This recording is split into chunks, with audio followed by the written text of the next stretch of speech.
I'm really excited to share this because I had seen something like it on Pinterest that I really liked for myself and wanted to make it, and I'm really happy with the way it turned out. So we'll start with the little white vase of floral there, and that starts off with just it was a clear vase or bottle from Dollar Tree with the wire that was already on it. I just took that off and then painted everything white, put the wire back on, and scratched it up a little bit to make it look a little more rustic. And then I added the cotton ball thing, which is really a hot item for the farmhouse look. And that was just one sprig of that, and then kind of finished it off with a little Spanish moss to make it look more complete. And I'm really happy with the way that turned out.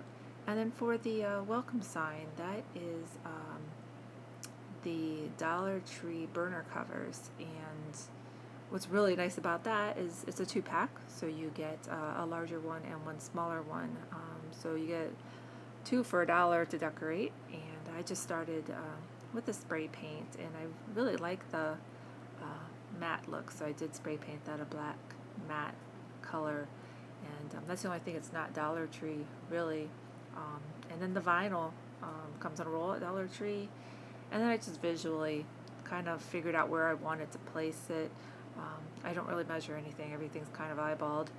And then just flipped it over and took a pen and just kind of marked where I wanted it. And then just cut it out with some scissors.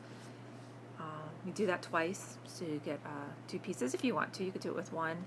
And but I really liked it, the thing that I had seen on Pinterest, so tried to make it as close to that.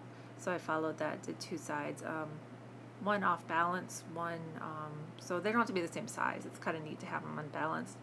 And then the metal welcome sign is a 3-pack. It's actually Harvest and Thankful. Actually fit these really well. So if you don't have a Cricut, this is a really good way to go too. But I really did like the way the Cricut lettering was, so I did go with the Cricut letters, and finished it up with the Dollar Tree bow, and really excited with the way that they turned out. I also want to take this time to remind you to hit the subscribe button if you like what I'm doing. It encourages me to keep going, and if you hit the bell there, that you'll get notifications for my videos.